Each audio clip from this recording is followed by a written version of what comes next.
although we are still hoping to see really mainstream key applications that reach, the total average user, we've seen a lot of the prerequisites for that snap into place. And things have gotten a lot better, a lot cheaper, a lot faster. And I think all those things together is what paints this optimistic picture.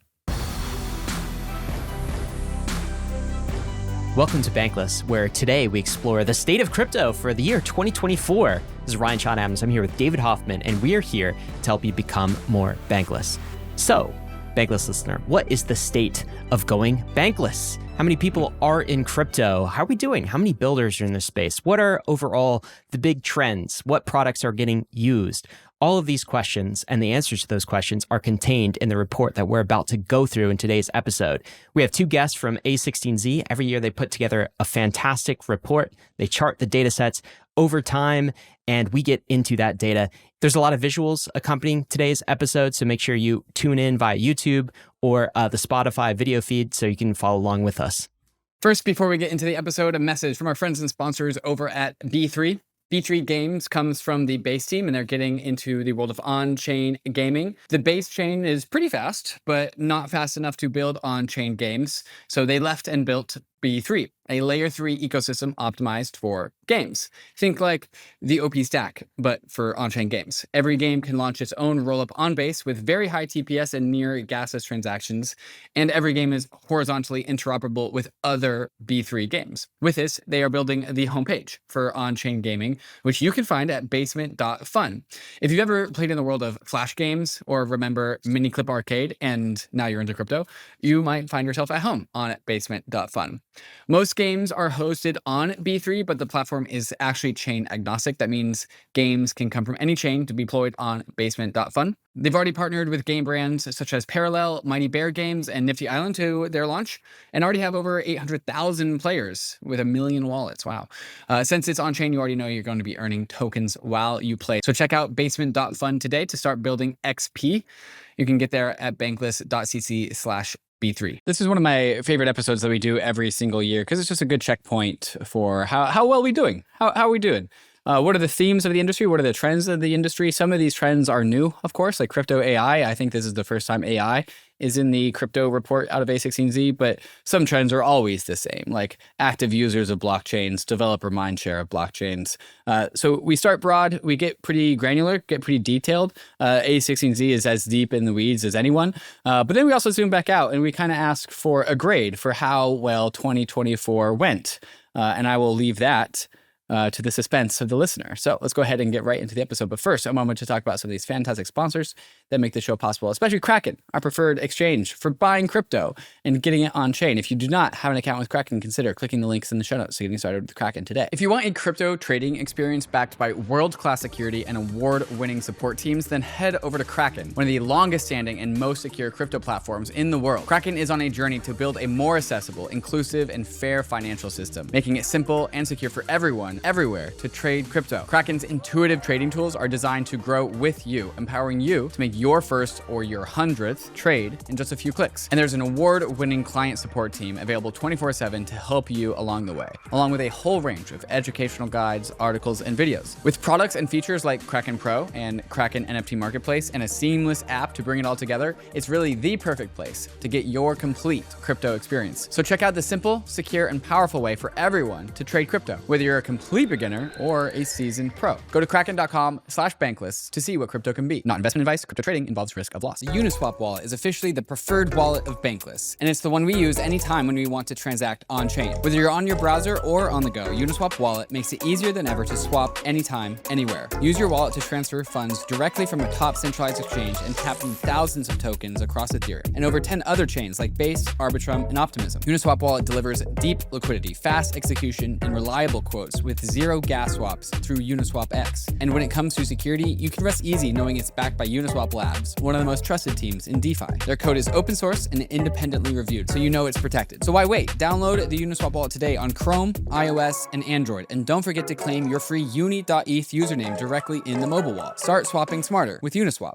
Tired of juggling multiple wallets and websites just to navigate Web3? Meet Magic Eden, the home of Web3. It is becoming a super dApp where you can do everything cross-chain all in one place. They're solving UX issues by building products across every chain ecosystem, swaps, borrowing and lending, NFTs, perps, and more, all seamlessly cross-chain. Instead of hopping between countless sites and handling multiple wallets, just use Magic Eden. Save time and get to the meme coining faster. Plus, the ME token is coming out this quarter from the ME Foundation. If you've used any of their protocols, like the NFT platform, you can claim some. So check out Magic Eden today and watch them become a super dApp and the home of Web3 in real time. You can get there at magiceden.io to get started.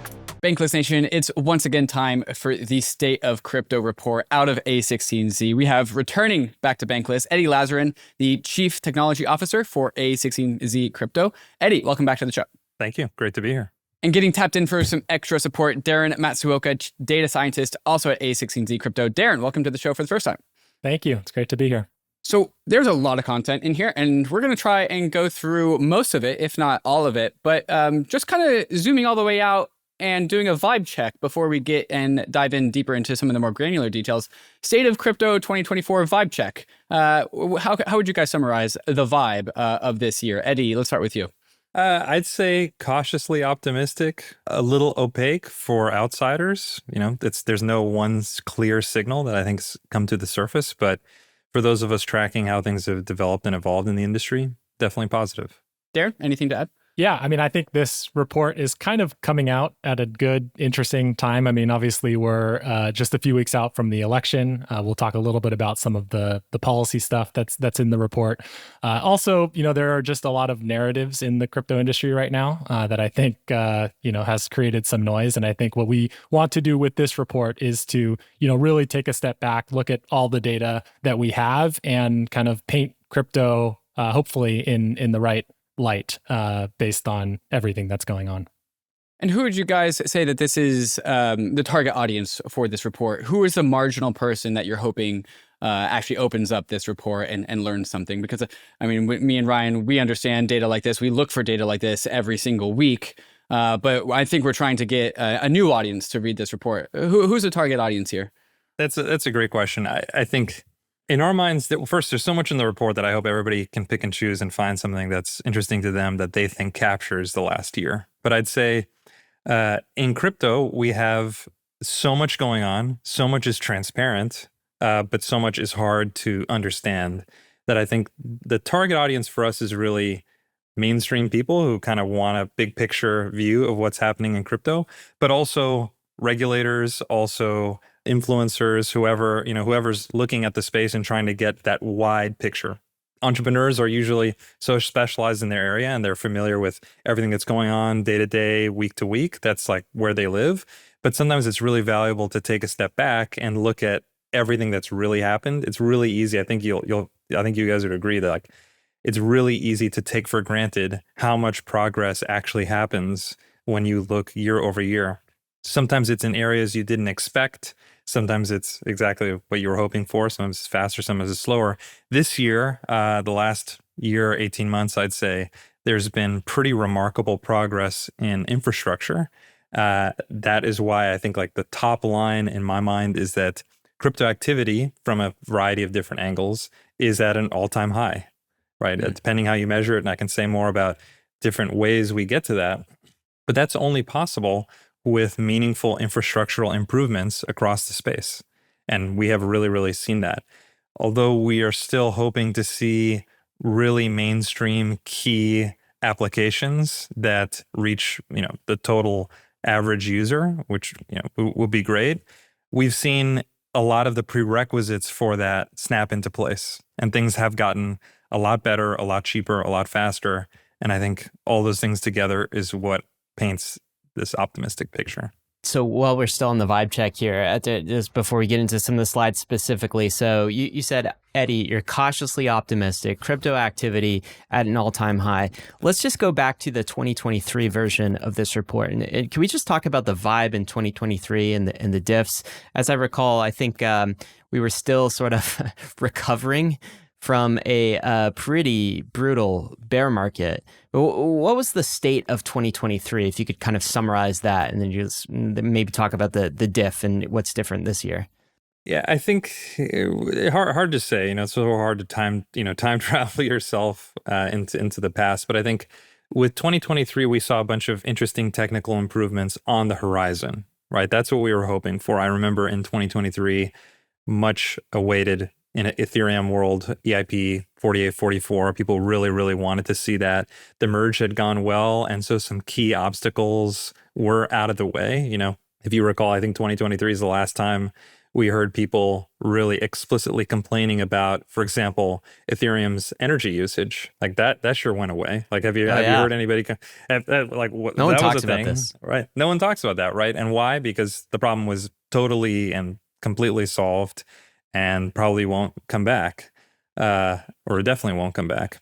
So I think we were definitely recovering from the bear market. There were some interesting trends and developments, but I think what was top of mind was upcoming infrastructural improvements and some new experimentation. In early 2024, those improvements have really landed, not just 4844 and the growth of L2s and things like that in Ethereum world, but also new next generation of blockchains and their integration to the rest of crypto with bridges, with stablecoins, better DApp infrastructure. All of those things have led to a proliferation of very high quality block space. So the way I think about right now is that, unlike last year, we have that block space, and there's a little bit about that in the report, and we're just waiting for people to figure out what to do with it, right? We're back in a period, in my mind, we're back in a period of experimentation. You can launch a DApp for hundreds of dollars and see what happens. Obviously, there's development effort and auditing and all these things that are complicated, but at least on the gas side, the block space side, there are very, very easy ways and straightforward ways to get a new DApp into your users' hands for pennies on the dollar.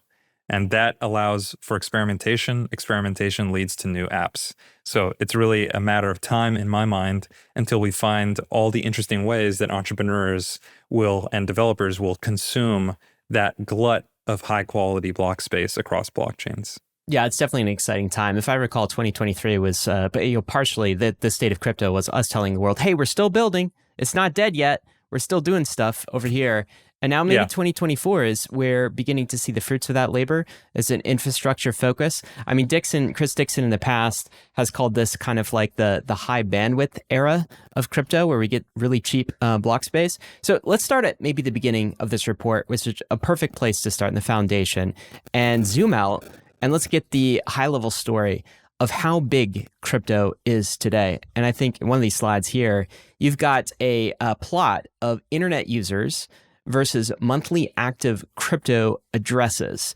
And internet users from kind of the early 90s, and it shows sort of a chart up, and that's the line in green if folks are following with us on YouTube or Spotify video. And then we've got in orange monthly active crypto addresses. This is, of course, is in log scale. If it was linear scale, it's just like wouldn't look as pretty, would it, Yep. Daren? Can you tell us what we're seeing here? And I'm going to just maybe read the description before you illustrate this. Monthly active addresses hit an all-time high of 220 million, with growth reminiscent of early internet adoption. And for folks who can't see this on their screen, though, I encourage you to go check out the video. We look kind of neck and neck in crypto, at least in terms of active addresses, with the early internet. Is that what this is showing? Yes, that's exactly that's what right. it's showing. And I think this is a very good starting point, right? I think if you zoom out, right, which is what this attempts to do here, I think it does show that we've continued to make progress. There are people using these blockchains, and the growth looks reminiscent of some of the early days of the internet. Now, I'll be the first to tell you that monthly active addresses is probably not the best measure of real crypto users. And in fact, in the coming slides, we do our best to unpack what's behind those addresses. We've also published a separate write-up that kind of goes into this topic in great detail. Eddy and I have spent a lot of time kind of trying to kind of filter out bots and come up with the real number of crypto users. But I think from a starting point and a zoomed out view, this trend line does look very similar to the early days of the internet. Monthly on-chain usage is an intentionally strict measure of crypto adoption, and I think there's a lot to be excited about with the overall trends here. Okay, yeah. So the internet usage user proxy versus monthly crypto addresses. Of course, like we're all crypto users here. I bet people listening have multiple addresses, but I guess this is active crypto addresses. Maybe you could get into kind of the subtleties of this data point. Is this really measuring human beings, or is this sort of like a proxy that's a little bit distant from that? Yeah, so I think it's really important to understand that this is a proxy. This is not a number of human beings. 220 is a number of addresses, not a number of human beings, right? There's a lot to unpack here. And like Daren mentioned, we have a post where we get into some of the nuances of how to interpret the different cuts that we use to try to get at overall activity and also to get at users. The way I think about these monthly active addresses now, they're just a measure of activity. Of course, in crypto, sometimes like other spaces, but especially in crypto, there can be incentive programs that encourage the spinning up of many addresses. One person could control hundreds or thousands of addresses. Now, of course, those incentive programs come and go, and the infrastructural capacity to absorb those extra addresses is continuing to grow. So I wouldn't say that we should totally discount the number of active addresses. But if that number is growing and other key indicators of genuine human use are growing with it, we can use them together to kind of get a view of how we're doing as an industry. Very good. There's this one, space that's highlighted on the graph too, which is the 1 billion mark. Okay, and in 2005.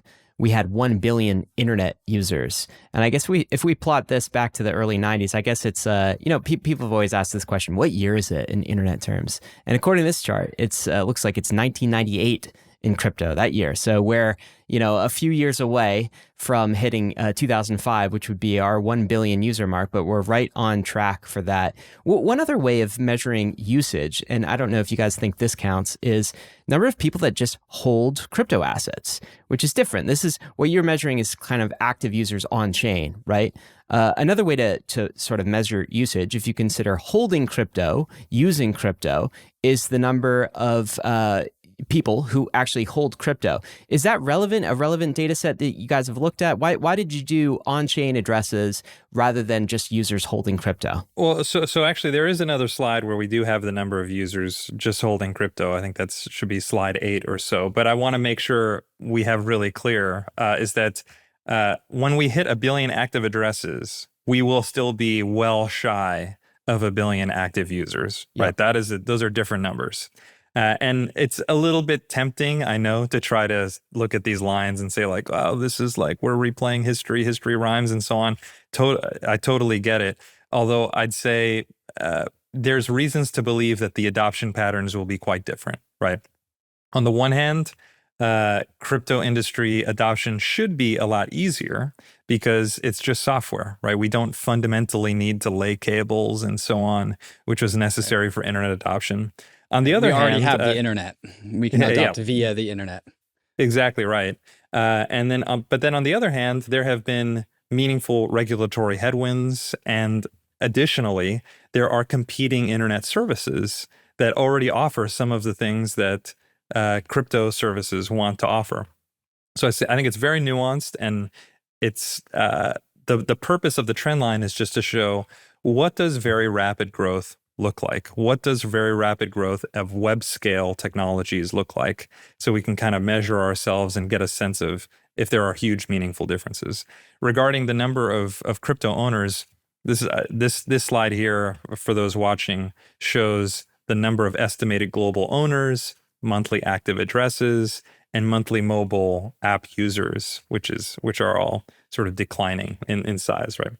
Yeah, this is fascinating. This is showing 617 million estimated global crypto owners. So that's the ownership metric that I was talking about, and it's a superset of these other metrics. Yeah, exactly right. And like for crypto owners, right, these are not monthly active users. This is a different set. These are just people that passively hold crypto. They may have Dormant never users. used, We can call them dormant users. yeah, dormant users. They may have never used the blockchain, right? In fact, the likely pattern, I think, if we wanted to sketch like a median user, it would be someone who has a crypto exchange account of some type, or a simple crypto wallet, and they received somewhere, they purchased it, maybe someone paid them, maybe they're just holding some crypto assets, and that's it. They're not necessarily using the blockchain, they're not necessarily connecting to dApps, other things like that. Yeah, and that's the kind of biggest slice of people who we have interacted with crypto in some sense, no matter how simple it is. I think if I'm a startup builder in crypto with a goal to get people on chain, this makes me very bullish. If there's 5 to 10% of crypto holders, people who already have crossed over the chasm to own a crypto asset, but they have not yet got on chain, that to me screams like an opportunity for my startup, my project, my protocol. Yeah, it's like converting a funnel, right? I mean, you're converting people from the top of funnel down funnel.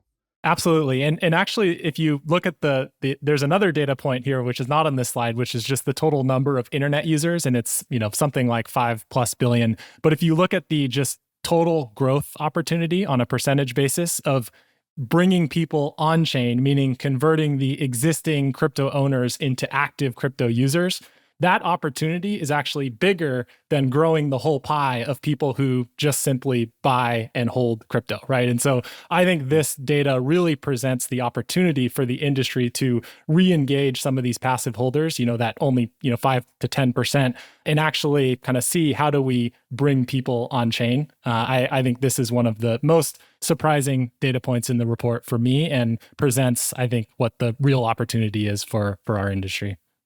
When I got into crypto, it has always been a heavily desktop-dominated industry. And we've always known that however, mass adoption happens, it's going to happen through mobile.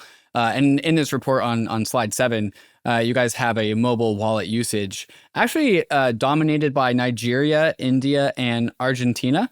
And so I think it's pretty interesting to see the developing countries leading the charge on maybe mobile wallets, but also kind of just like using crypto as a whole.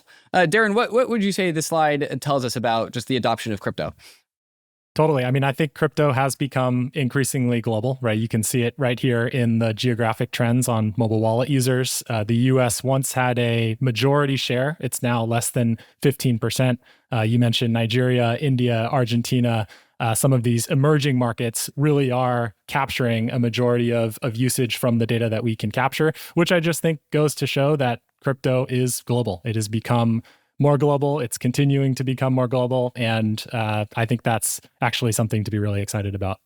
It doesn't really have any data here in the slide, but is there anything that you can say about the differences of the way that different parts of the globe are using crypto?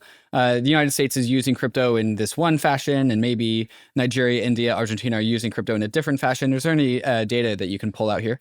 Totally. We do actually have a slide on Argentina specifically where we show a pretty stark negative correlation between the purchasing power of the Argentine peso and the country's stablecoin trading, which indicates that these people are turning to stablecoins to protect their assets in a environment of rampant inflation. And I think you kind of see that throughout many countries that really need crypto and stablecoins as a way to kind of protect themselves from inflation and political uncertainty.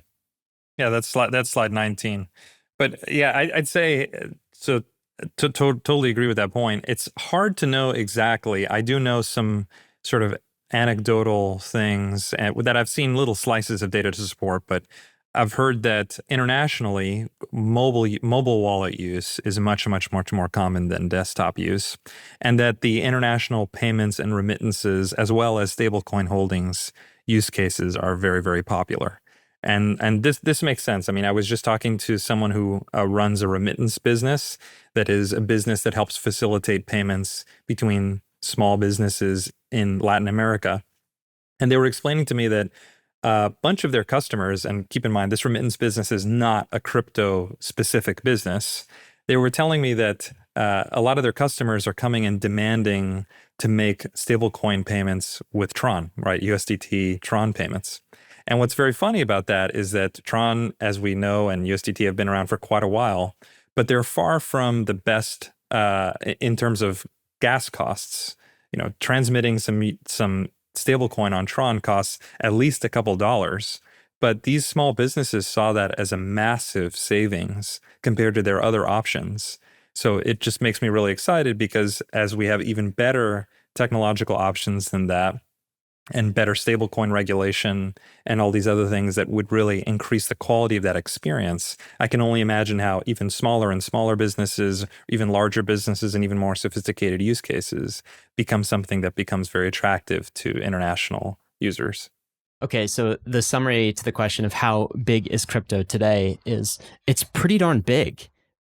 But also, it's very early, right? So, Daren, you were saying there's about 5 billion people around the world who are online. Of that, we have 617 million who own crypto assets, and only 5 to 10% of those who own crypto assets are on chain. So we gave you the numbers, the total active addresses, 220 million. But if you try to distill that down to actual real live people, you get somewhere in the range of 30 to 60 million estimated monthly active users. So 617 million of the 5 billion own crypto, 30 to 60 million are actually on chain, 27 million or so are monthly mobile wallet users. To me, this represents tremendous upside opportunity. It's interesting to see how large crypto is and yet how early we are at the same time. Let's swing back to the US. We're talking about this from a global perspective, and let's talk about politics in the US. Another question this report seeks to answer is, how big of a political issue is crypto actually? Where should we start this conversation? Should we look at the swing states? I mean, it's election season. We are just 1 month out from an election at the time of recording, presidential election, of course, in the US. And this is the title of the slide. Crypto interest is rising in several swing states. Pennsylvania and Wisconsin see top 5 biggest jumps. Now, there are those out there, guys, who say, nope, like the average American voter does not care about crypto. All right. They don't like this, just, geek stuff. They're worried about other things.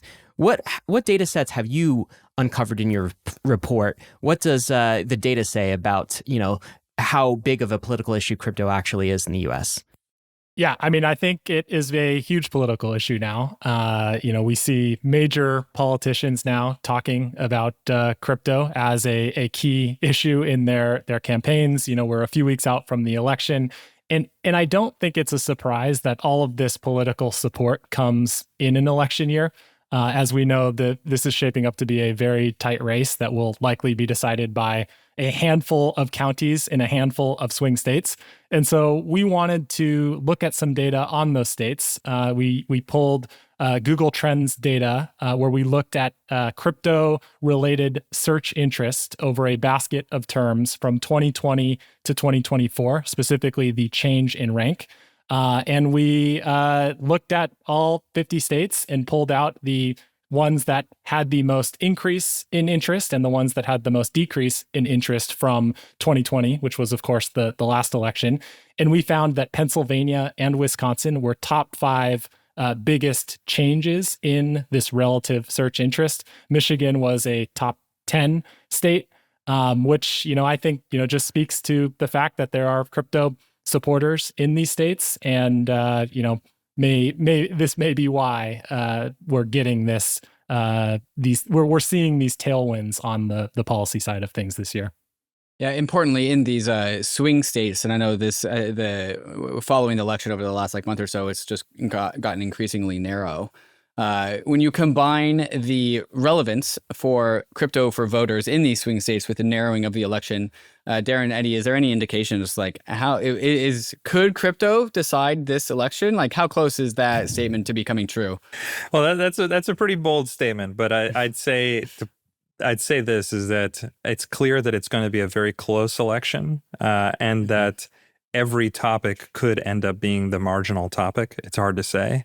Of course, there's many, many critically important issues, and I don't know that the average American cares about idiosyncratic technical choices in blockchains. That would shock me.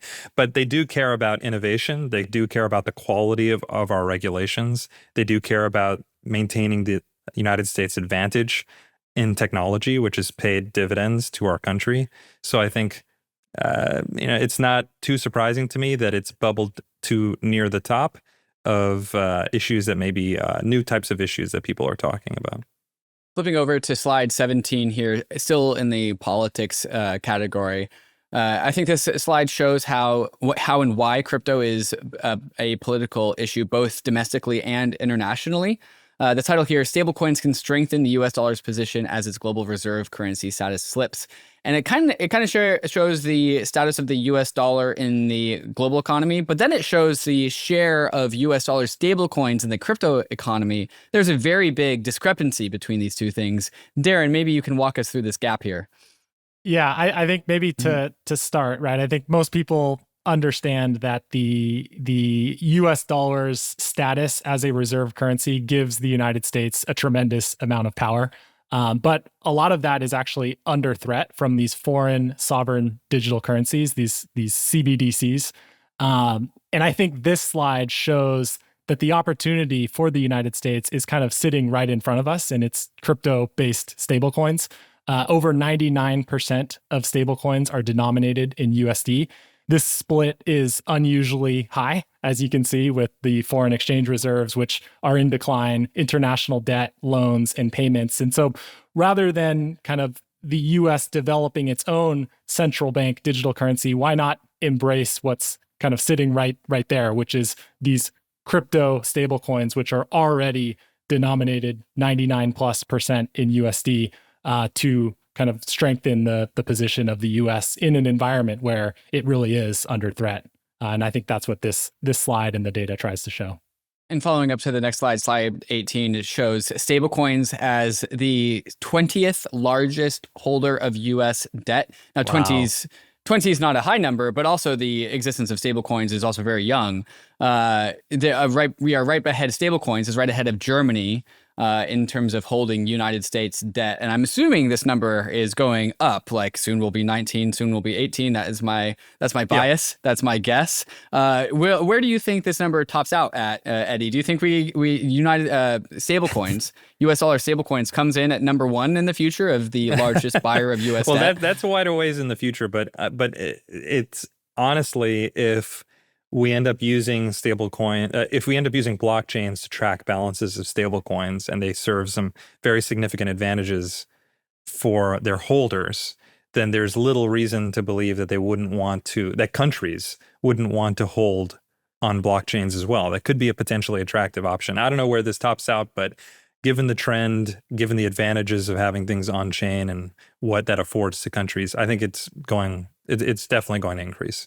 Yeah, it's pretty like if this continues on a log pace, right? We're 10x away from being basically number two, just behind Japan. So if we cross a trillion or so, then we might be getting close to ahead of China as far as like a holder of U.S. debt, which would be absolutely crazy. Phenomenal. I personally prefer the internet holding United States debt much more than I do China holding United States debt. Yeah, it's very fascinating. So where's this stablecoin demand coming from?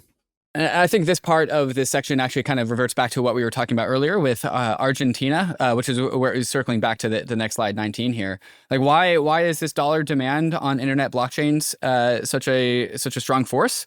Well, there's so many stories of inflation, of currency inflation across the world, not just the inflation that we're experiencing in the United States over the last 2 years, which has like come down, but for example, Argentina inflation was like 80% year over year, I believe.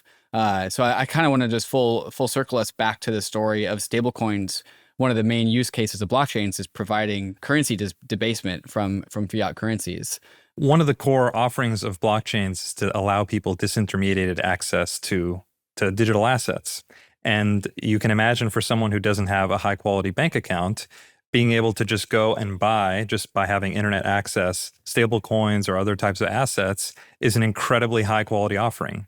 And that's putting aside the fact that with contemporary infrastructure, transacting it to other people could cost less than a penny. Put those things together and you have what is a very, very high quality internet product, right?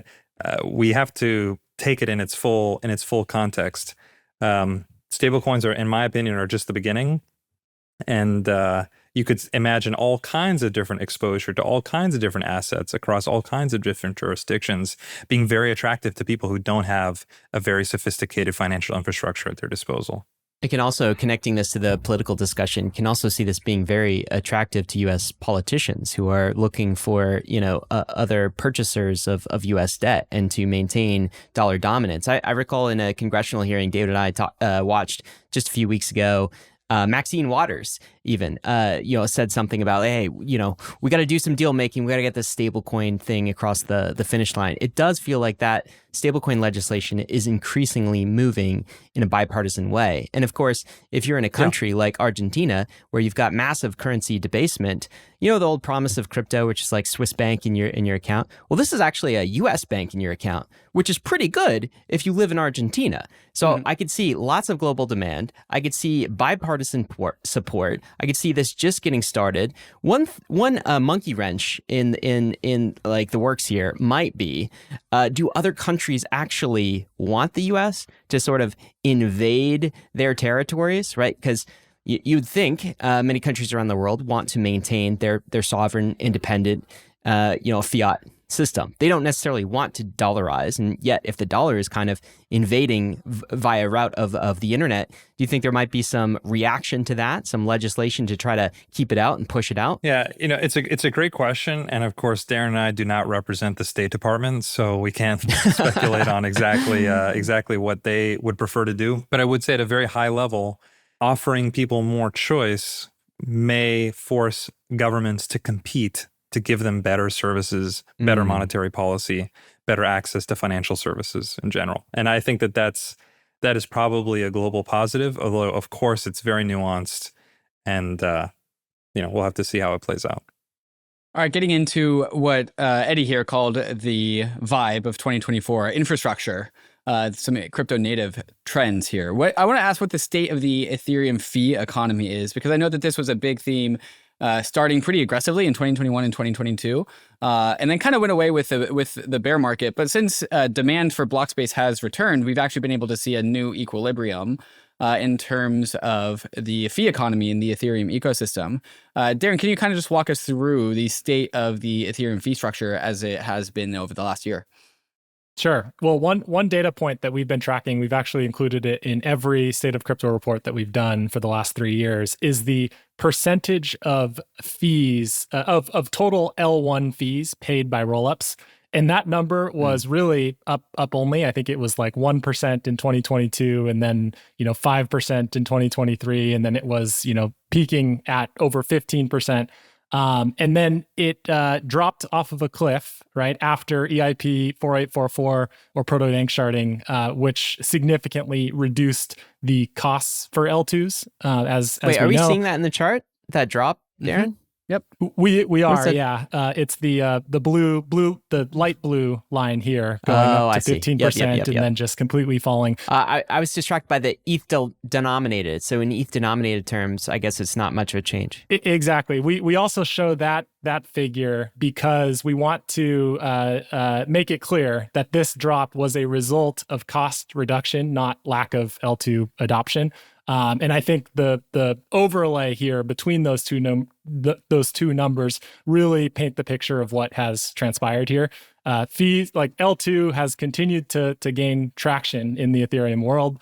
EIP 4844 significantly reduced the costs for layer 2s, but the value on L2s in an ETH denominated manner has continued to go up. So I think this really tells the story of what has happened from an infrastructure standpoint.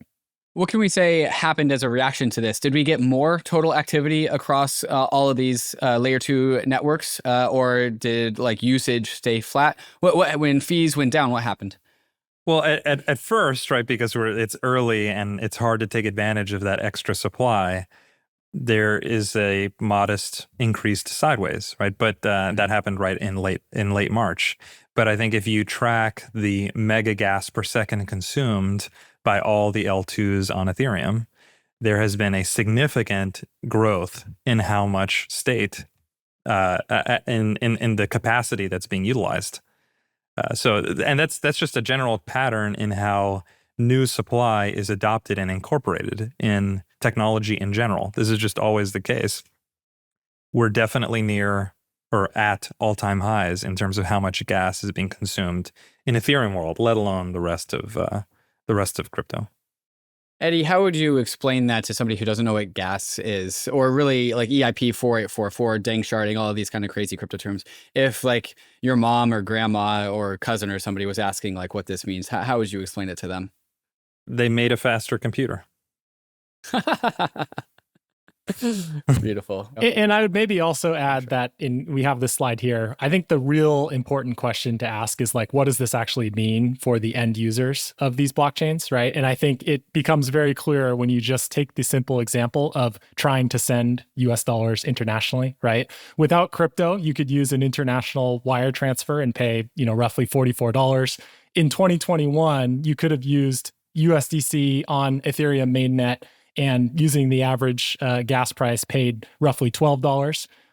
Today, you can use USDC on Ethereum mainnet and pay about $1, or you could use USDC on Base, a layer 2, and pay less than a cent. This is a more than 99% cost reduction, and in my opinion, this is what infrastructure improvements are all about. Wow, $44 for a wire transfer in kind of like TradFi world to less than a cent. As a 99% cost reduction. Of course, that's less than a cent. It's instantaneous. The wire transfer is quite a pain in the ass, and it takes 3 to 5 days to actually settle. When I say pain in the ass, I mean we're talking like full, like maybe in some cases you have to go to your bank branch and actually present your ID in order to transfer these funds, depending on the amount. You can't do it on weekends. Sorry, banker hours, right? This is a much better product from a cost perspective, but like just also from a timeliness perspective. I want to go back to this chart that you were showing, which is Ethereum L2 fees kind of going down, right? Post this EIP 4844, but also showing total locked value inside of L2s going up.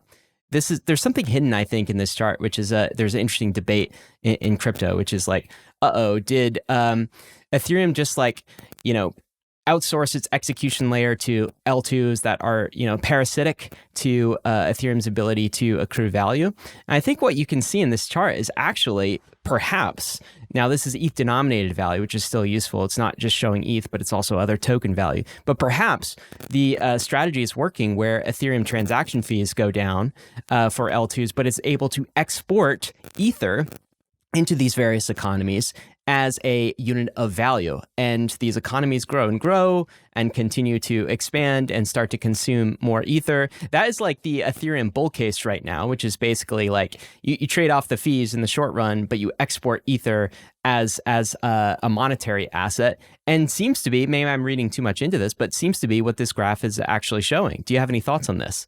Yeah, I feel pretty strongly that the idea that Ethereum shouldn't have turned the fees down so much, I think that's a pretty silly idea. I think it's very clearly the case that entrepreneurs and new startups in the space, when they choose their infrastructure, they want to look a few years ahead and build places where they know it will remain affordable for them and their users. That's a critical decision when developing an application that you want thousands or millions or billions of people to use.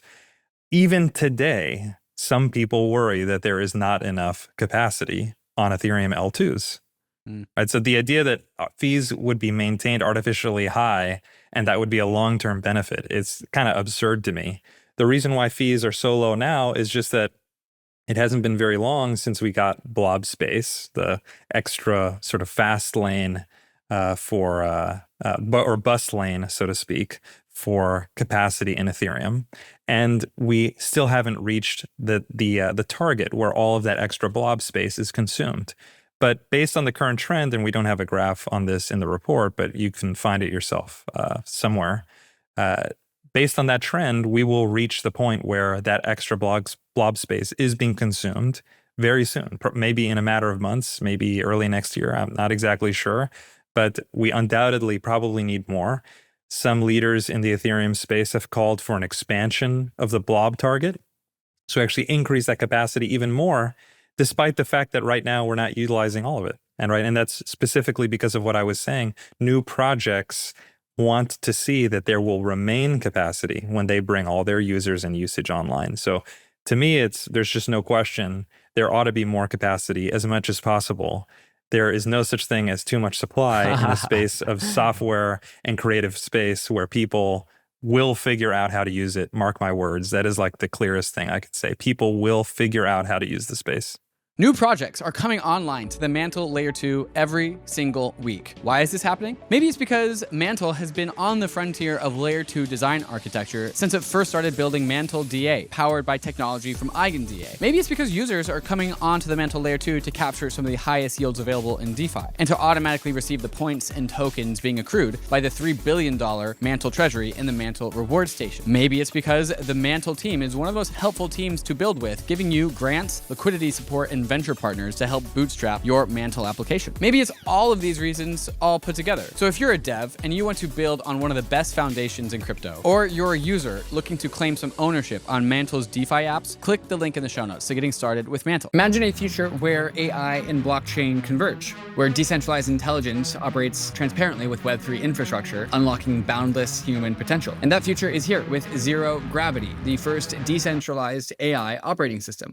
Zero Gravity isn't just faster, it's 50,000 times faster and 100 times more cost efficient than current alternatives, unleashing the power of high data applications and modular AI. With unrivaled throughput, limitless scalability, and a verified AI framework, Zero Gravity is turning the dream of on-chain AI into reality. Curious about how AI and Web3 can reshape the future? You can visit zerog.ai to explore the infrastructure that's revolutionizing decentralized AI. I think going back to 2021, we were all shocked by how fast demand came. Demand in 2020 was just limited to just crypto natives playing some fun DeFi games. And in 2021, we got far more users on-chain than we had ever had possible. Ethereum fees got up to $600. And then this is when kind of the very fast layer one blockchain era in crypto came, which is actually kind of where I want to turn to next. On slide 26, it says blockchains now process 50 times as many transactions per second than they did just 4 years ago. Wow. And we have not just Ethereum and not just Ethereum layer 2s, but Bitcoin, Tron, and Solana also contained here. Daren, this is a secular trend, not just across the Ethereum layer 2 space, but across all of crypto, right? Just talk about the global scaling of the entire industry for us. Yeah, I mean, I think this is just another way to illustrate it, right? Just simply looking at the actual number of transactions that were processed per second, 4 years ago, January 1st, 2020, it's, versus today, it's grown by more than 50x, right? So just the total amount of throughput that we can have on a transaction level has increased by 50x in 4 years, which I think is really impressive. And it's, like you said, the result of both Ethereum scaling via L2s and then also these alternative L1s like Solana that are contributing to just the increase in block space and therefore the transaction throughput that we're seeing. Daren, in the Solana part of that graphic, do you know if that contains the vote transactions or not? I believe it excludes the vote transactions. Okay, cool. That is my So these are raw, organic, real Solana transactions. Yep. Yeah, and it also, of course, doesn't represent the complexity of those transactions. And of course, as we all know, there are many more dApps and smart contracts and sophisticated ways to make a transaction today. So I'm willing to bet that if we were to compare the block space, which is the total amount of gas essentially, which is very hard to do across blockchains, it would be even bigger than 50x. I want to get to a nerdy slide really quick, which is the ZK slides here. So there's a slide titled Zero Knowledge Proofs May Be the End Game for Blockchain Privacy, Scaling, and Interoperability. I mean, David and I believe so too. And ZK is just in its infancy. If you think about the entire crypto economic computer that we're building from Bitcoin on forward. All these crypto projects really powered by breakthroughs in cryptography. And we're just at the very early stages of seeing this next generation breakthrough, which is like ZK cryptography. Like it's so early on this. You know, Vitalik has talked elsewhere about ZK itself being at least as big or perhaps bigger than blockchain in and of itself. Anyway, I'm hyping this up. What are you guys seeing in the data? This is the amount spent monthly to verify ZK proofs on Ethereum. We've got a chart on this. What's your overall sense of ZK? Well, we're huge fans. We've been banging the drum for a while, and it's been incredible to see how much the space has evolved. I think we're just getting to the point where it may be possible to verify blockchains like Ethereum in near real time, you know, for a fair amount of money, but close to economically superior, just to prove them. If that's the case, then everything changes, right? Because one of the core challenges in blockchains is that many of the validators on an L1 have to re-execute all the underlying transactions. And if you can get to the point where a set of very powerful computers can do that, you can avoid redoing a lot of work. So although, and I think we show this in slide 30 here, although, of course, ZK proving is very slow compared to conventional computing, much, much, much slower, in fact, it may still be economically superior at the limit for distributed systems where you would otherwise have to re-execute the same computation. In other words, imagine this very slow computer, but it runs one time and many other computers never need to run it again, right? There's like this weird kind of effect where it ends up actually paradoxically being faster, despite the fact that it is in its initial pass slower. Yeah, if you go back to 28, you'll see there are more and more applications that are crunching ZK proofs on Ethereum. That will definitely be the case across blockchains. You know, Aleo is a recent project that is a blockchain entirely composed of ZK proofs, partly, in order to create privacy for its users. But the development of ZK VMs, all kinds of specialized ways to develop, to write ZK software, I think we're going to see a tremendous amount of ZK specific hardware, proving networks, all kinds of interesting stuff in order to bring this technology to its full effect in crypto. This chart is very interesting where you're like plotting kind of ZK VMs on a line, comparing that to like Intel CPU clock speed, like, you know, from the 1970s onward. Do you really think it, like, does it follow this kind of log scale path, the same sort of path that, like, I guess this is Moore's law, basically, that, CPU clock speed followed? Or is it a bit different than that? Is it like a bit more, I guess, just like radical in terms of a step function type of change? No, it's a bit different. This is actually a really interesting question that we could talk about for some time. I think it will remain very quick for a while, right? For the next few years, potentially. But unfortunately, it does reach a limit. Like, there is a point where it's impossible, of course, for ZK proving to be faster than just natively executing code. So there's just no chance that it's ever going to be faster. However, like I was saying a little bit earlier, if it is only, let's say, 100x slower, which would be, to be clear, a very significant advancement from where it is today, if it's only 100 times slower, then the ability, that economy of scale, the ability to reuse that proof in many settings, means you could actually end up cutting the amount of compute expended radically.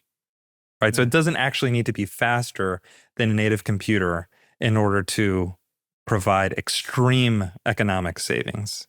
Daren, you're smiling there. What would you add to this?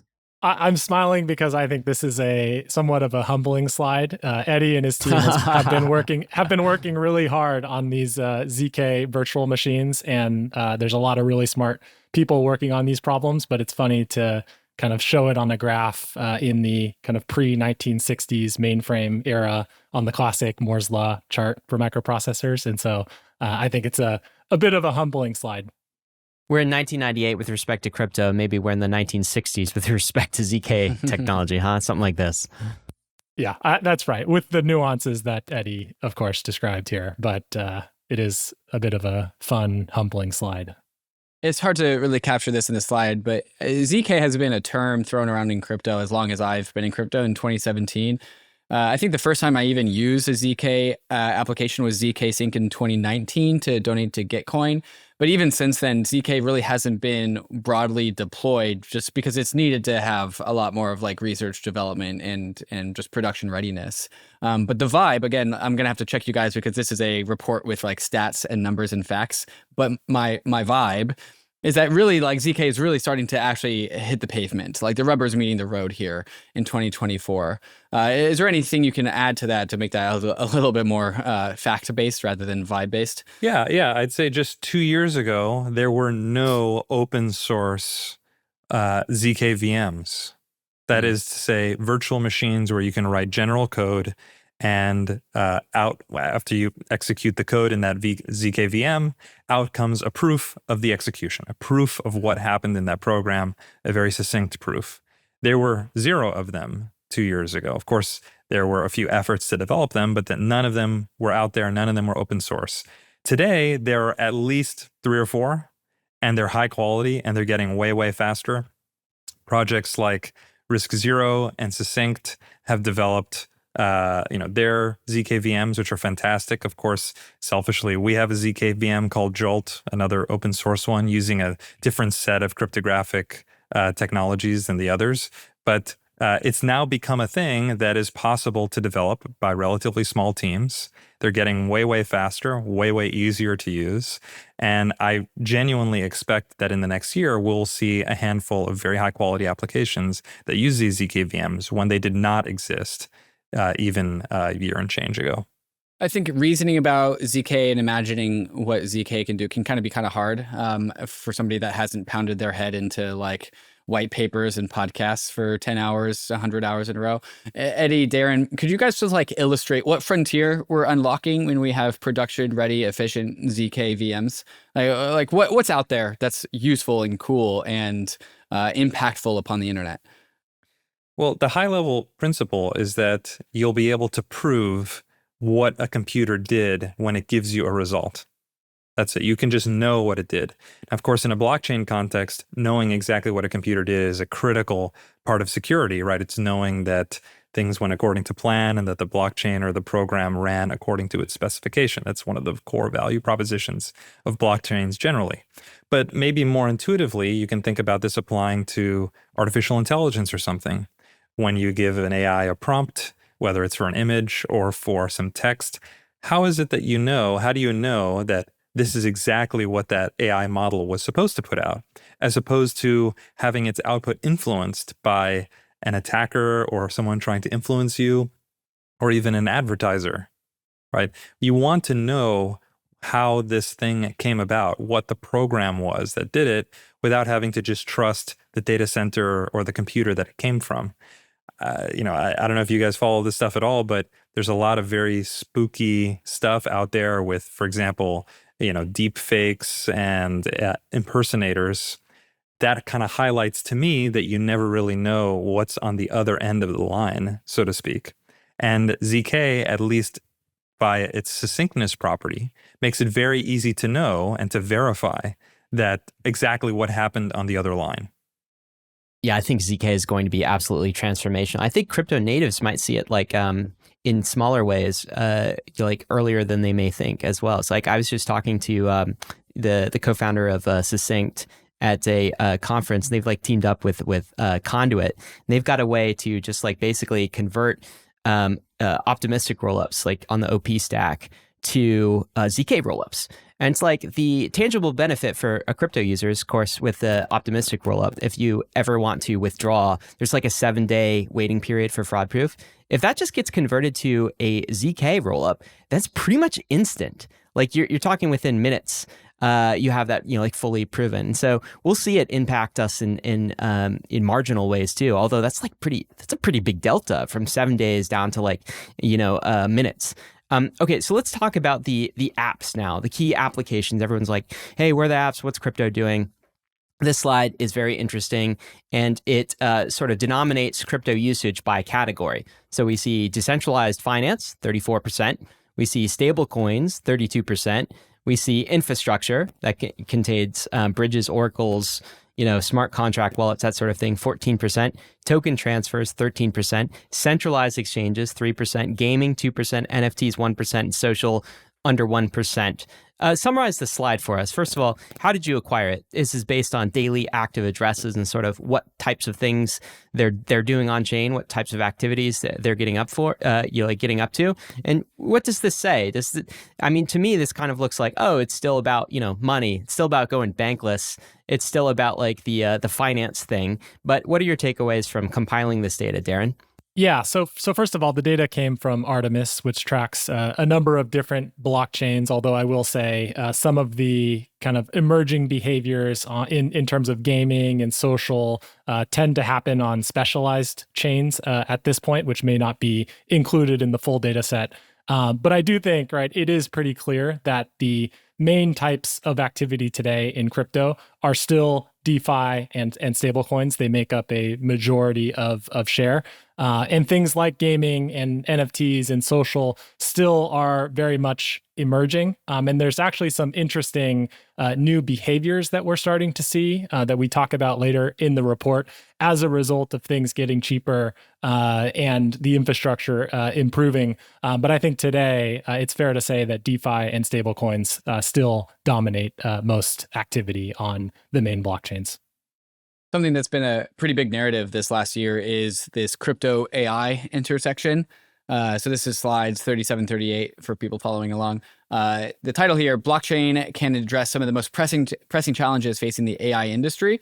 And also at the same time, if you're deeply crypto native, you know that there's also a lot of, call it fluff, in the AI crypto space. How would you articulate the reality of the AI crypto intersection? Is this a meme? Is this real innovation? What's going on over here? A lot of people are excited about the intersection of AI and blockchains, and there are some key themes that are already coming up that I think are really important. The first is that we've all seen on Twitter, everywhere else, we've seen all this really, really high quality generated content. A key question that's going to emerge, I actually have this ongoing Twitter thread that I keep appending new posts to every month or two as new things develop. How much more convincing generated images, generated videos, generated voice are. I think I just posted one like less than 12 hours ago where MKBHD, right, the well-known tech reviewer, had someone synthesize his voice and use it for a product promotion. Wow. And he wasn't involved at all, just to kind of legitimize it more, right? People will want to understand authenticity and legitimacy, right? Those are critically valuable things that we take for granted just because you'd need a whole product studio to synthesize someone's voice or image or something like that. Now it's becoming incredibly cheap. And when it's cheap to synthesize these very valuable things, they can erode the commons, right? They can erode, and when I say the commons, I mean the fact that we all recognize MKBHD's voice, right? That's a thing we can all kind of enjoy and take for granted and know that it's legitimate, but that starts to disappear. We need technology to allow us to trace that authenticity again. And thankfully, blockchains are probably the best way to do that. Cryptographic signatures and being able to trace people's IDs, plus a censorship-resistant bulletin board where you can post attestations and relationships between identities, all those types of things. Those are almost certainly key ingredients in being able to solve the authenticity problem. So many people are exploring that intersection. I think that's a very fruitful one. With regard to democratization, think about how you use AI models today, right? You use them through a big data center, a Microsoft or OpenAI or other type of data center, and that's great. And they provide a very high quality service. But if you're concerned about directly controlling that system and having unfettered access to it for the foreseeable future, then you probably want there to be some type of decentralized AI infrastructure that you can access as you want. In other words, blockchain as a disintermediating technology may also help disintermediate people's relationships with increasingly important AI agents, right? AI agents now do all kinds of cool stuff, but they're brand new. They're only going to get more important. Aren't you going to value having total access to your agents and to your data and those types of things that you use for increasingly valuable economic things? There's, of course, transparency, ownership. I talked about transparency earlier. That's like knowing what model actually generated that answer for you. And I promise you, the more valuable it becomes to hear that answer from an AI model, the more valuable it will be for someone to try to influence that answer. And you're going to want transparency in that. Although technologically we're in the earliest innings of being able to solve these problems, I think that it's totally clear that the intersection of AI and crypto is where they will be solved, probably not in AI in its own. We need every technological tool possible. And sometimes when you have these intersecting technologies, it's good to just kind of think about, are there smart people that are working on these problems, right? And I think when we look at the crypto industry, we're seeing a lot of overlap with AI, both on the builder and user side of things. AI, even in crypto social circles, was the breakaway narrative of 2024 based on some data that we have. We also looked at web traffic data and found that there's a high overlap between crypto and AI users based on kind of specific overlap trends with chatgpt.com.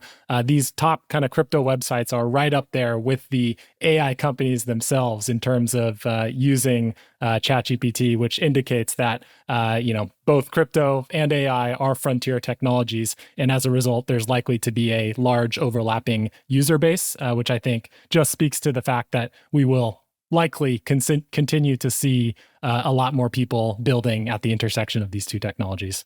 Yeah, I can just also say from personal experience, all my crypto homies are also into AI, just like all of them, right? There's a massive overlap here. Actually, I was talking to Dixon again after the conference last week, and we were talking about crypto acting as sort of a counterballast for AI. It's the case that AI is going to create 10,000 new economic opportunities or more, but it's also going to create 1,000 new problems, right? Centralization type problems like, is this a human or a robot? It's passed the Turing test. I don't know. And so crypto acts as a counterballast for a subset of those 1,000 new problems.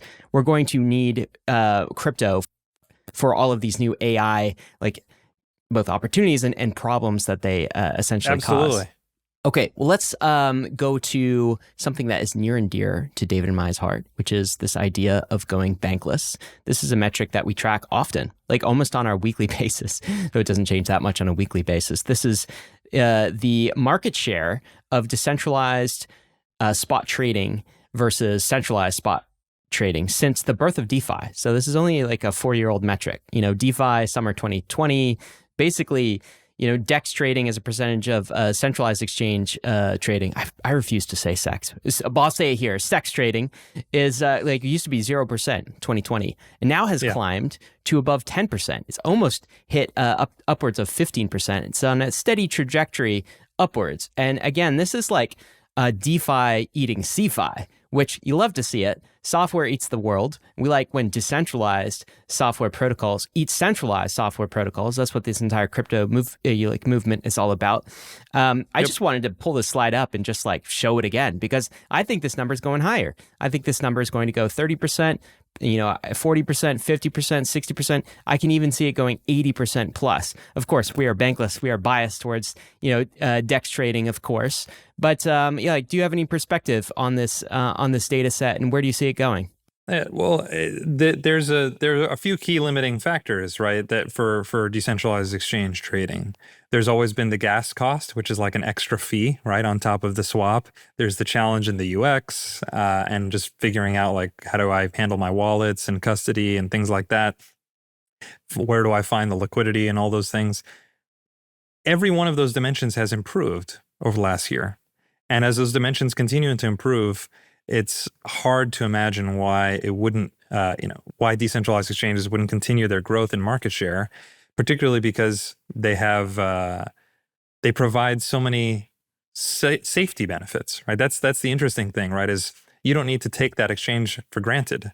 Think about other failures in centralized exchanges we've I'm seen over the thinking about years. one big one. I can't think of one. I can't think of a single one. There have been a few small ones, but needless to say, decentralized exchanges totally solve that issue, right? And they also don't require specific trust in jurisdictions, let alone the exchanges themselves. I definitely see the number going up. I don't know about going up to 100%, right? Because what's more likely in my mind is that they specialize, right? Is like the centralized exchanges offer services that a small group, a single group of people running a company can offer on top of that exchange mechanism.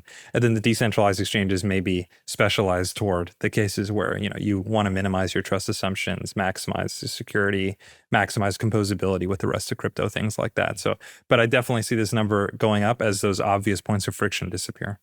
Guys, it's been really great. I've already learned quite a lot about what's going on in the last year or so. But I will say that all metrics that we've looked at so far are downstream of this next metric that we're going to look at right now. And that is builders, the builder interest inside of crypto. If crypto is nothing, if there are no builders, no software developers building cool things to do on top of these blockchains, using up block space, changing the internet, what can we say about the state of builders in 2024? Because if I recall, actually 2023 might have been crypto's first ever down year in net crypto interest among builders. Maybe you guys can clarify that if that was true or not. But what can we say about the state of building in crypto in 2024? Yeah, well, one thing I'll say is that, of course, we know that builders are the heartbeat of the crypto industry, and A16z Crypto meets with thousands of builders every year in different contexts, and we've finally kind of built the tools internally to be able to share some aggregated proprietary data around where the builder energy is, and so we have a new dashboard that we're calling the Builder Energy Dashboard, which allows you to look at the market share of builders across blockchains, categories, technologies, and geographies. And you can check that out at builderenergy.a16zcrypto.com. But I guess starting with blockchains, we can kind of show, and we do on the slide here, the kind of the percentage split between where builders are interested in building from an ecosystem standpoint. And we see that Ethereum and the L2s capture a majority of mindshare among builders today. Base in particular was a breakout ecosystem in 2024, showing high growth. Not all of the builder activity is happening on Ethereum. Bitcoin and Solana also saw kind of big increases in builder interest, but Ethereum and the L2s still kind of majority mind share in 2024. What about net aggregate builders at large over the whole entire crypto industry? Did that go up in 2024? I believe it did, just in terms of the overall numbers of builders that we engaged with in this data specifically here. I will say it went up. We aren't speaking to any of the actual raw numbers because we feel the need to aggregate into percentages only, but I think we can say that it went up. Guys, this is a fantastic report. The visuals are absolutely stunning. Bankless listeners, we'll include a link in the show notes so you can go download this and scan through it yourself. I think that's the way you're going to get all of the material here. Let's talk about what's next for crypto. And one of the, I think, mental models that A16z has pioneered is there's basically different adoption waves for crypto. And this is shown in slide 56 here toward the end. So we've been through, we're in our fifth wave, fifth wave question mark of adoption. And we've had wave 1, wave 2, wave 3, wave 4, and now we are in wave 5. And you could sort of see this in the graph when you look at total crypto market cap. The different waves of just up bull markets and then busts, and then you're down, and then a new wave begins. That's kind of been the trend here. And you can see that by global crypto market cap, search interest in crypto, active crypto developers, crypto startup fundraising rounds. What can you say about this? Because there's this is very near and dear to everybody listening. We're always wondering okay, was that it? Are we in it? What part of the cycle are we in? Is there going to be another cycle? Are we going to go up again at all-time highs? Are they in the future? How big could this grow?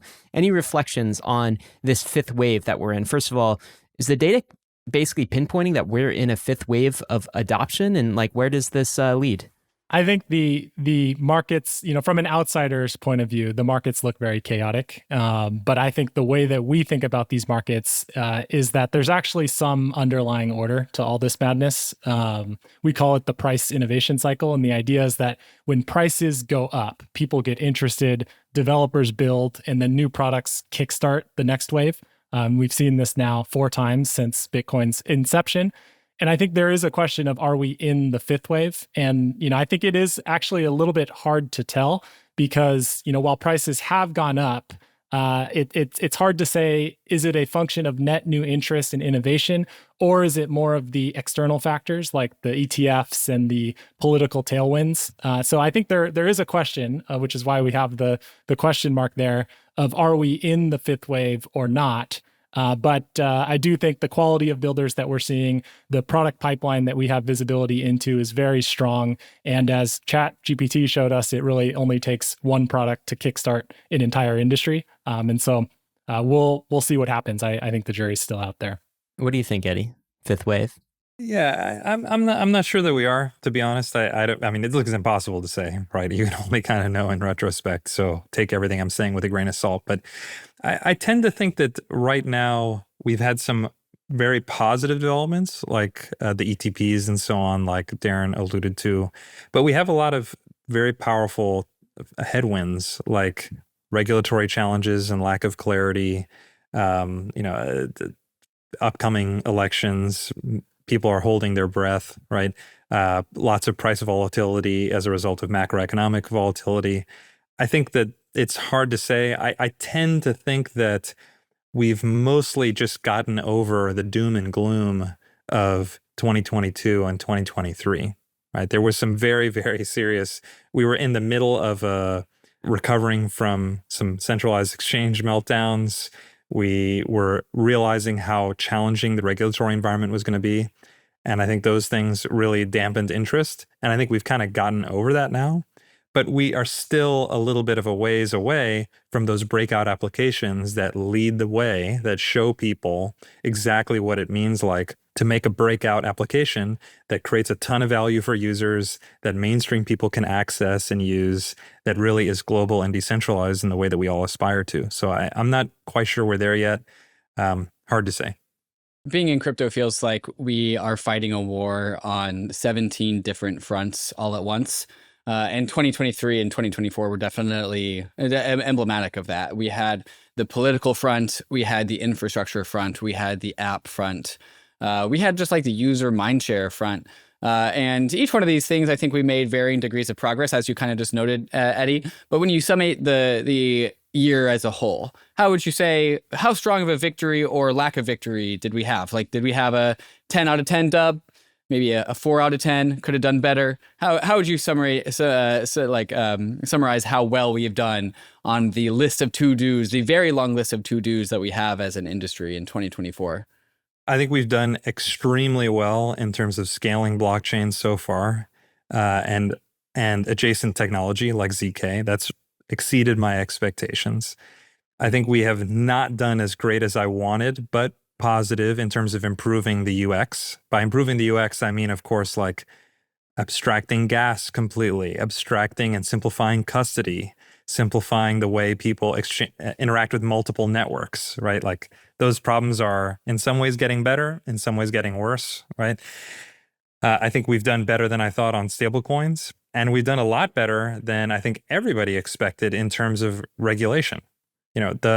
We didn't really highlight that in this conversation, but the passage of the FIT21 bill in the House of Representatives with the support of 71 Democrats was a totally surprising and incredible move. I think it's undeniable evidence that things are probably headed in the right direction, and everybody should feel really, really good about that. There's also the DUNA legislation, the entity for DAOs out of Wyoming. That's a very positive development. And there's been early indicators of bipartisan support for stablecoin legislation. All those fronts are totally, if you had told me that a year ago, I would have been totally shocked. So that's way ahead of expectation. Yeah, that's kind of a quick summary. So I'd say positive in many fronts with some noticeable areas for improvement. Yeah, I would just add, I really do think we're at kind of an inflection point in the crypto industry, right? Like the infrastructure has just now gotten to the point where we can start to see these new types of applications emerge, right? Like I think the stablecoin example is pretty simple, right? When fees go down, stablecoins become a very good product. When fees are high, stablecoins are not a very good product. I think we're seeing new types of emerging behavior in things like NFTs and social and gaming that are really only now this year possible. And so I try to have as much patience as possible when it comes to this stuff because, you know, we are just now at this point where we're going to start to see these experiments. Builders are going to build these new products that are only now possible in a low fee environment. And I look forward to reporting on all this next year because I think we need to give builders a chance to build. And I think we're really well positioned to see that take off next year. Really well positioned for takeoff in 2025. I can't wait to have you guys back next year. It seems like from my reading of this, we have product market fit in a number of categories, you know, DeFi, stablecoins, among others. So we get good product market fit. We're sort of waiting for regulatory market fit or regulator market fit. And like making some progress as you both pointed out there. So we'll see what that brings in the next year. Very excited to have you both with us. And for Bankless listeners, of course, there's a link in the show notes for the 2024 crypto report, State of Crypto report from A16z Crypto. Daren, Eddy, thank you so much for joining us. Thank you. Pleasure. Gotta let you know, of course, Bankless Nation, crypto is risky. You could lose what you put in, but we are headed west. This is the frontier. It's not for everyone, but we're glad you're with us on the Bankless journey. Thanks a lot.